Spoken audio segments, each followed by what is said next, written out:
Welcome to the Stressless Eating Podcast, where we help diet-obsessed and food-crazed women break themselves out of the food and body prison, end the dieting madness, and take control of their health for good. I'm your host, Leanne Ellington, and this podcast is about answering one question. How can you heal your relationship with food and your body and take a practical approach to this whole self-love journey, but without all that restriction, obsession, and shame, and without needing years of therapy just to do so? If you want to know the answer, you're in the right place. All this information is 100% free, so please subscribe to and review our podcast.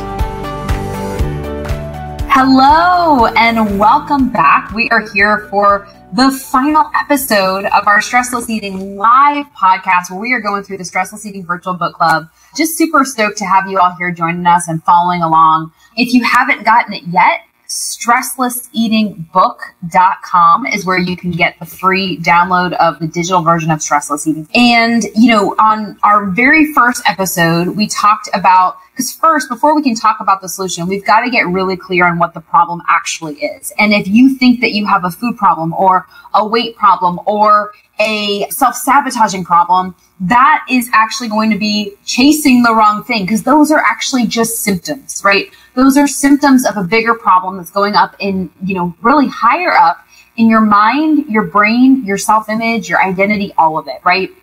And until all of that downstream stuff, or I should say, until the upstream stuff gets addressed, the downstream stuff, the symptoms or the effects of everything that you're feeling are going to keep playing out, right? And so we first talk about, well, what is keeping you from doing what you want to do and the whole I know what to do but can't get myself to do it kind of quandary, but also what's keeping you from losing weight, even when you think you're doing all the right things, right? And so we talked about how it's not the weight on your body that's the problem. It's the weight of the weight, which is all this other stuff that you're carrying around. And there's 4 weight of the weights in total. And the first weight that we talked about was the weight of the restriction, the deprivation, the punishment, the persuasion that's causing you to live on that up and down results roller coaster, where if you are not handcuffed to some sort of plan or program or diet or restriction, it's, you don't know what to do with yourself, or it's the polar opposite, carefree abandonment, eating, binging, emotional eating, all of that, right? That's the first weight of the weight that we talked about.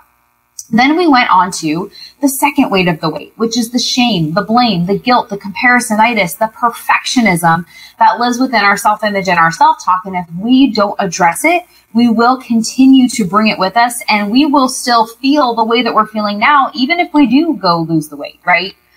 The third weight of the weight, which is that stress, and it's that nervous system stress, right? And the kind that you can't necessarily see, and the kind that we get almost immune to because we live in that low-level stress or threat response every single day.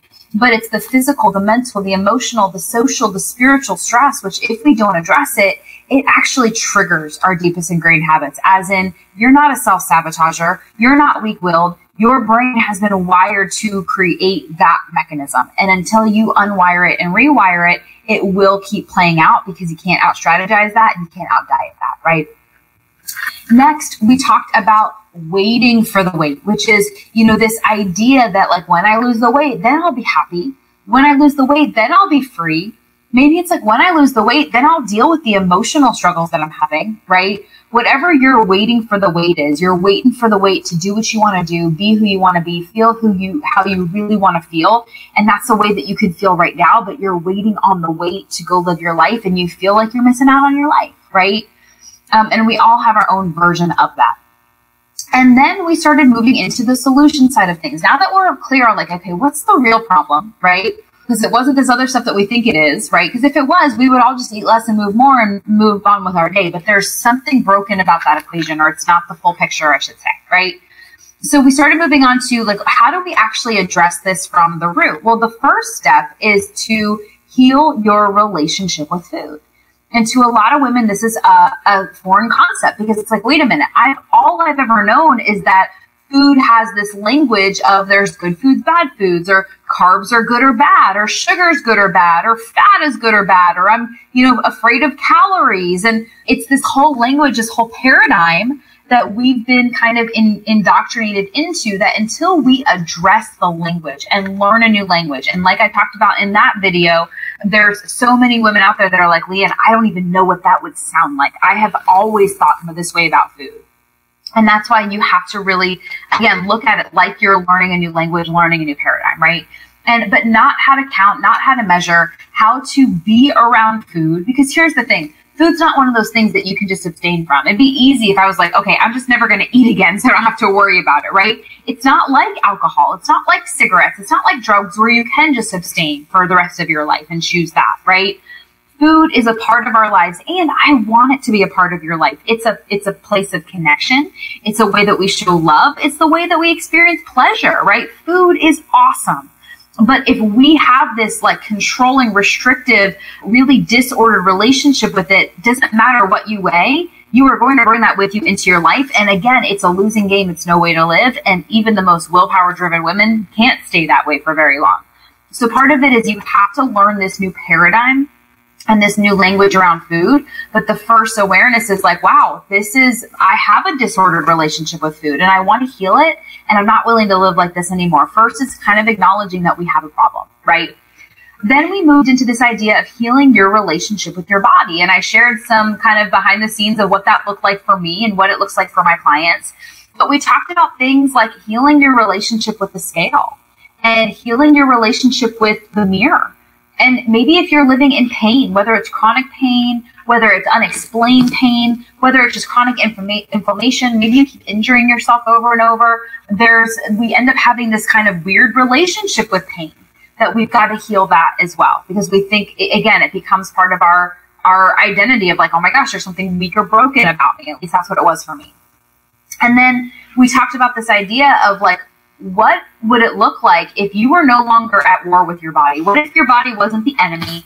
It wasn't something that needed to be starved or restricted or punished with workouts, but like waving the white flag, knowing like, first of all, this is the one body I have. I need to learn to take care of it because whether I like it or not, we're tag team partners. We're partners in crime for the rest of my life. And I've got to learn how to take care of it because if you're anything like me, I've talked about my cost of skinny. My cost of skinny was a very disordered relationship with food.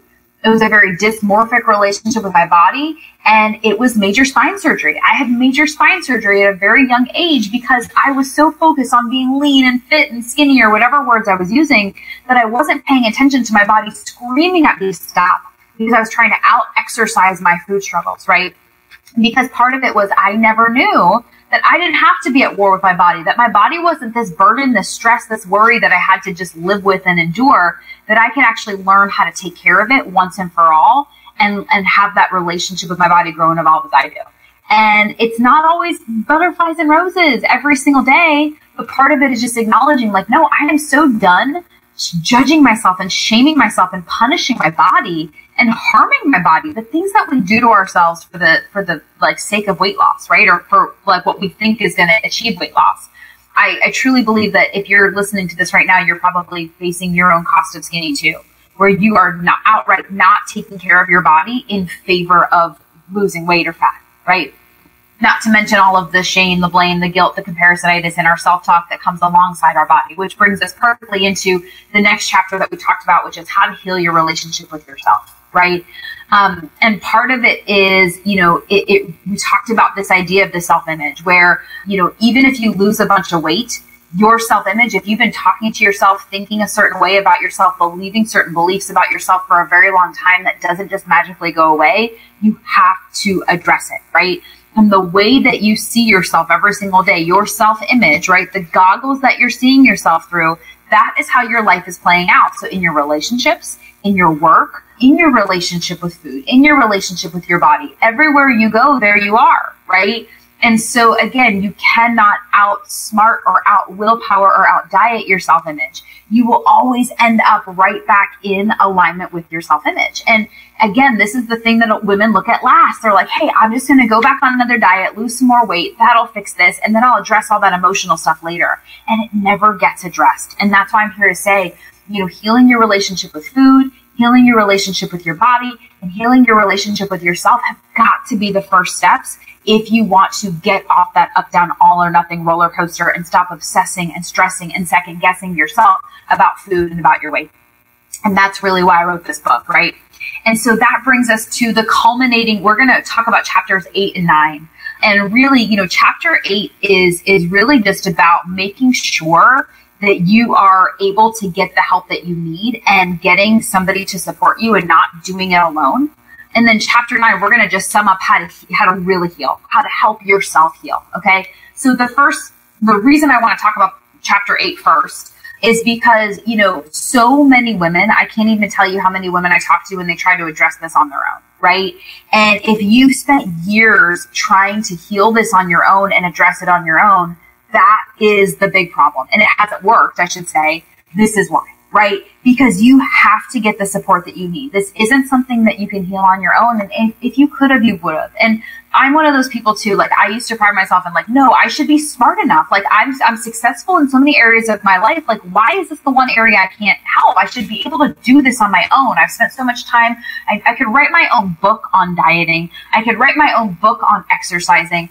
I know what to do, but I can't get myself to do it. And so one of the things that I share with women or I invite them into, it's one of the most common things I hear is I know what to do, but I can't get myself to do it.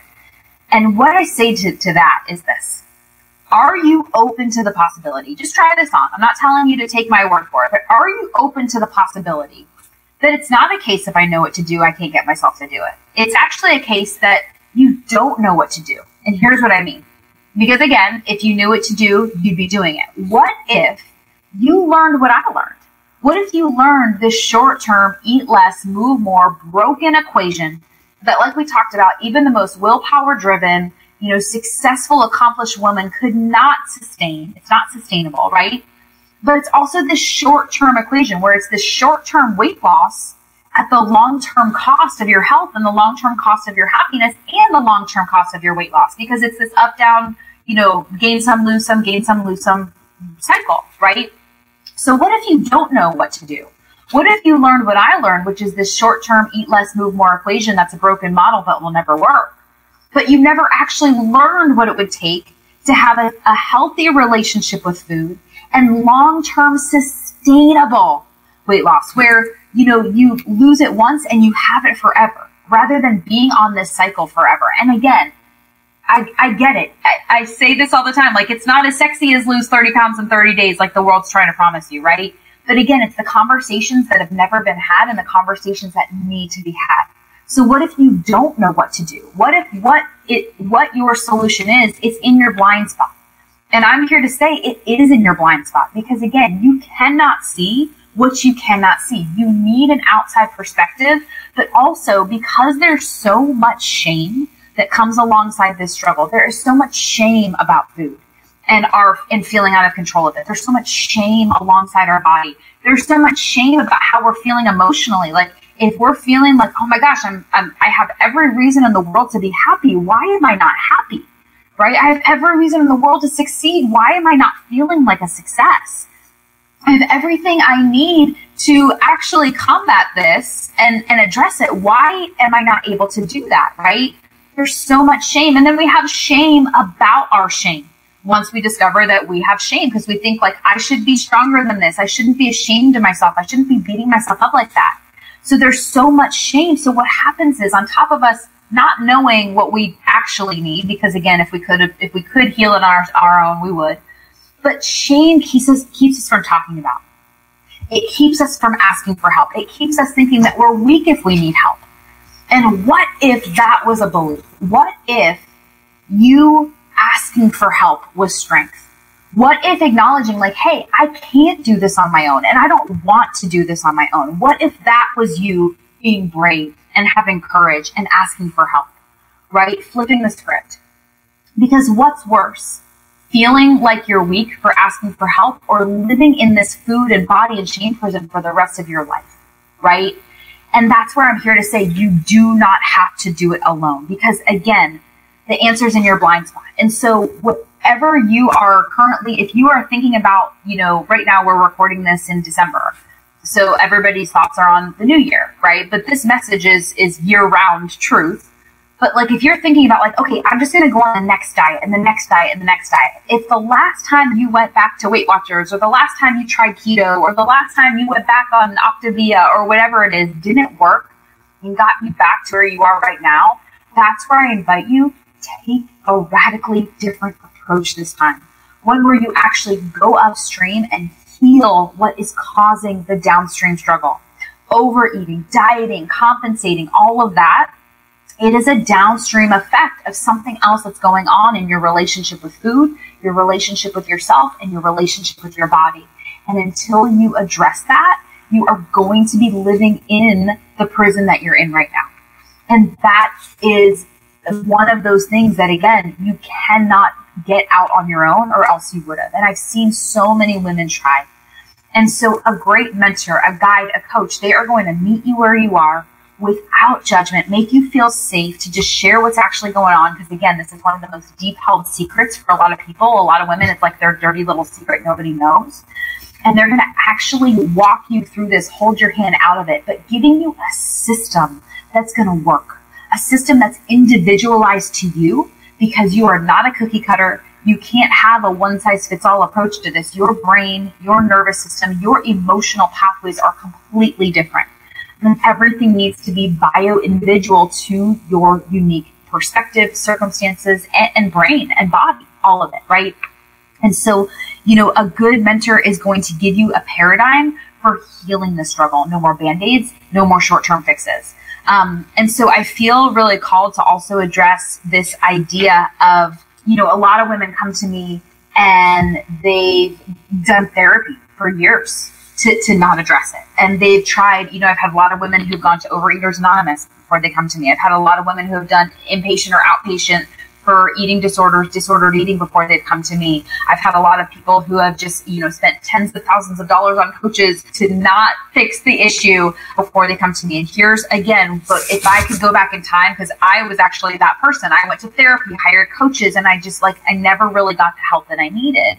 And so one of the things I really want you to be mindful of is, that old saying, like, never trust a skinny chef, and I know some chefs that are lean and mean, and they're amazing chefs, but the old adage. To me, what that means is, it's like, have somebody who's actually been through the fire walk you through the fire. And one of the things, therapy specifically, and by the way, disclaimer, I am a big, believer in therapy. I think it has its place for so many different things. But for this particular struggle, why therapy really missed the mark for me is a couple-fold. The first thing is that a lot of therapy ended up being very regressive, okay? It was very past-focused. I spent a lot of time psychoanalyzing my daddy issues and psychoanalyzing why I felt unworthy and unraveling my past and going back in my past and trying to forgive my past and accept my past and all that. And all it did was it caused me focusing on the past. And if you're here, you've gone down that road too, chances are you probably psychoanalyzed your past to death. And you don't need that, right? What you need is a very right now, present and future focused solution so that you can handle what's going on in your life right now and you are not dragging your past into your future any longer and because that's what happens. We get really clear on why we do what we do, but we're not given a solution to actually break through it, right? So that's one reason therapy was kind of regressive for me. The other reason was because the therapists that I saw, they'd never actually been through it themselves. So they were trying to coach me in a way that was through their paradigm, and they'd never actually healed it. So it was either like going down the emotional route, like I said, just psychoanalyzing my past. I had a lot of daddy issues that thankfully I've addressed, but also a lot of it was so food focused. Like, hey, just track your food and see how you feel when you eat that food and count and measure that. It was very much focused on the food when I knew I wasn't eating because I was hungry, right? And so a lot of it was like people that were, and God love them, like they were doing the best they could with what they had, and they help a lot of people. But for the food and body struggles, especially if somebody's never been through it themselves, it's like, how can they walk you through that fire? So make sure that the help that you're getting, somebody's actually been where you are and has gotten to where you want to get to and can show you the way. And then the other thing to just kind of be mindful of when you're looking for help is, and therapy specifically, and I'm not picking on therapy, it's just the one that comes up a lot, is your problem is three-dimensional, right? It's in your head, your heart, your mind, your brain. It's emotional, right? It's in your head and brain, like conditioned patterning that's been happening over and over again. And then the fired and wired pathways that have been happening in your nervous system, especially if they've gotten fired and wired around food and sugar, right? So it's three-dimensional. It's mind, body, brain, heart, soul, spirit, all of it. It's multidimensional. And that's why just taking like a psychological approach to your struggles will not work. You've got to address it on the whole, because the problem is physical, mental, emotional, social. As you saw in the Tale of Two Cookies, one thought that you're thinking about yourself, your food, about somebody that is in the room with you, whatever it is, can trigger a cascade in the system of systems that comprises the human body, right? And that starts at the nervous system. One thought is physical and it's metaphysical. It's logical and it's emotional, right? It is all of the above. And so addressing it, from just a food or fitness perspective will not address it, but also just taking a mind alone perspective won't address it. You've got to address it three-dimensionally, right? And so that's what I wanted to say. When you get the help that you need, just make sure that you are addressing the whole of the problem. So many times I have women that come to me and they've gone through programs that are just like making them focus and think about food even more. And it's like, let's be honest, you've been doing that. And it's like no woman that struggles with food in her body wants to be thinking about food more. No, you want to be thinking about it less, right? So that's what I wanted to just really help you keep in mind as you are.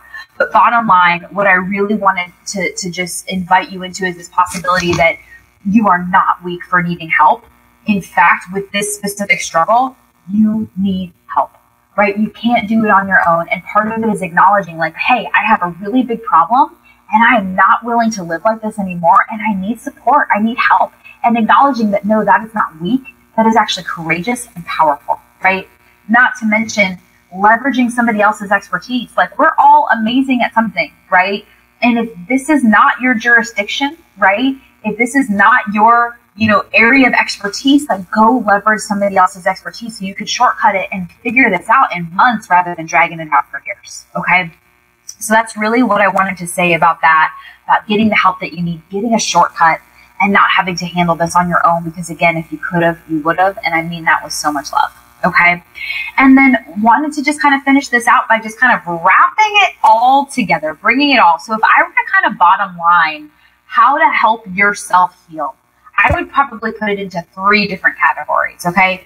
The first step is just to stop doing what isn't working, to acknowledge that definition of sanity, of insanity. And so first, you've got to acknowledge, like, hey, the diet mentality of just focusing on food or tracking or measuring or weighing or counting or all of the weight of the weights that we've talked about, that cycle of restriction and deprivation, of shaming yourself, of waiting on your life to lose the weight. It's acknowledging like that this is a game that I've never been able to win. And honestly, I never will win. And the truth is I don't want you to play that game anymore. It's no fun. It sucks the life out of you, right? Anybody knows that like it is no fun to be around somebody that is just always on a diet. So the first step is really just identifying like what I'm doing is not working and admitting like and getting really real with yourself and admitting like it probably never will work, right? And then becomes like the unbrainwashing, right? First, we've got to stop feeding the brain repetitions of what's not working and really like unbrainwash your brain of the diet mentality and give you a system of thinking that's going to set you free, okay? And that's the second step I was referring to, is just really learning this new language, right? And so when I'm talking about the language of stressless eating, food shouldn't own you. It shouldn't define you. It certainly shouldn't be holding you prisoner to mood swings or feeling like crap about yourself, right? And so you've got to, like we talked about, enter into a new paradigm, rewire your brain. But as we talked about, right, it's got to be a process that gets easier the more you practice it, and you get better at it the more you practice it. So for example, we've talked about this before. Habits are supposed to get easier the more we practice them, right? If I'm learning how to play the ukulele, the more I practice it, the better I should get. Then why with dieting do I get worse at it the more we practice it? And we never get good at it, right? Because it's laying down those negative neuro associations inside your brain, and your brain basically repels the habits that are surrounded by negative neuro associations. It's a lot geekier than that, but I'll keep it simple, right? And so part of it is like, if whatever you're doing, if it is not getting easier the more you practice it, and it's not just becoming more of who you are the more that you're practicing it, again, you're going down that definition of insanity, right? But here's the other side of it. Like, I could just straight up give you the stressless eating strategy that I give my clients. But if you don't go identify those thoughts, those beliefs, those weeds in the garden of your mind that are causing you to think and act and feel and behave like you're a failure, or like you can't trust yourself, or like you're a self-sabotager, you will always end up right back where you are right now. And that's why it's got to be both. So when I say both, it's like, yes, you need a new language, like a new system of thinking around food, but one that gets easy. That's really easy and sustainable. The key word being sustainable, right? Like, learn the language one time, but again, it's a language that gets easier the more you practice it, and you get better at it the more you practice it, so that you can practice it less and less, and it just becomes who you are. Versus dieting, like we talked about, gets harder the more you practice it, and you get worse at it the more you practice it. And let's be honest, you never learn it. You never get good at it, right? So that's what I mean by system. But it's also got to be the stories, the strategy, the self-image, and thinking that you're going to need to actually make all of that happen. It's got to be both, because again, you can't out-strategize your current self-image and identity, okay? And then the step 3 is just invest the time, the energy to learn it once and have it forever, right? It's like, give a man a fish, he eats for a day. Teach a man to fish and he'll eat forever, or however the old adage goes, right? And so part of it is, and this is where, when it comes to learning, I call it the 3 I's, okay? So it's the information, it's the implementation, and it's the integration. Because again, you don't have an information problem, and your problem isn't logical. If it was logical, you would just be able to tell yourself, eat less, move more, and we wouldn't even be here talking about this book, creating this podcast, right? It's so much more than that, right? It's not an information problem. Again, you could probably write your own book on how to eat less and move more, right? It is an integration and implementation problem. And so when I say information, I mean a new paradigm, right? Again, the eat less, move more mentality is broken. It's not the full picture. It is not even a slice of the picture, because it's not even addressing the nervous system, the brain, the thoughts, all of it, right? It keeps in mind this, it's like a short-term gratification trap, but one that you can't keep, or you hate who you have to be to keep it, right? So when I say the information, that's where it's like the unbrainwashing, learning a new language, right? Then the implementation. This is where you have to have the ability to look under the hood and see where these principles and thoughts really connect with you and your life. Because again, it can't be some cookie cutter one size fits all. You've got to identify, how's this show up in my life? What's going on in my brain when I reach for sugar? Like, where am I numbing out? Where am I using dieting as a coping mechanism? Where does this have nothing to do with food, and I have major stressors in my life, mentally, emotionally, socially, relationally, and they are just totally driving me off course, and I need support? Where do I have beliefs that are totally undermining my success and sabotaging me, right? And again, these are all individualized questions, individualized answers, and individualized implementation of what this new system of thinking looks like, right? And then the integration side of things, putting it into play, living it out in the real world. And this is, again, the part where you're going to need support. You're going to run up against emotional roadblocks. You're going to have those moments where, again, those beliefs are trying to sabotage you, right? And again, if you are living in your head 24 hours a day, 7 days a week with your habits in your brain, which you are, it doesn't just go away on its own. It doesn't heal itself. And you're going to need a lot of support, because we're talking about this struggle, tens of thousands of repetitions, hours of the old, and you're going to need help to really see it through and work through all of those blind spots, right? So if I were to bottom line at first, is you got to heal yourself from the diet mentality and stop doing what isn't working, right?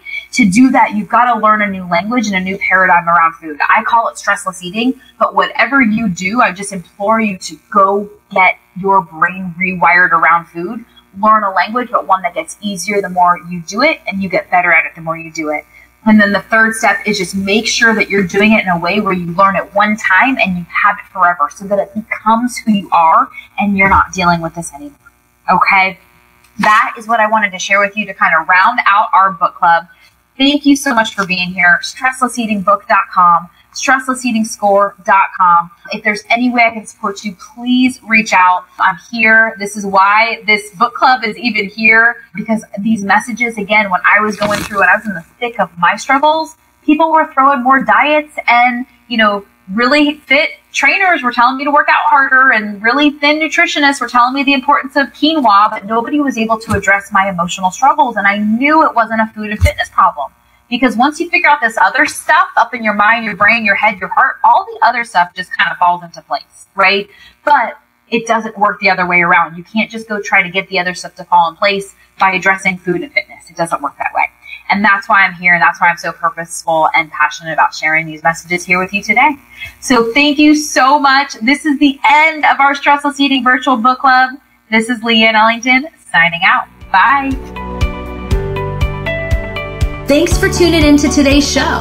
If you like what you heard and you're interested in breaking out of your own food, body, and diet prison, here's what I want you to do next.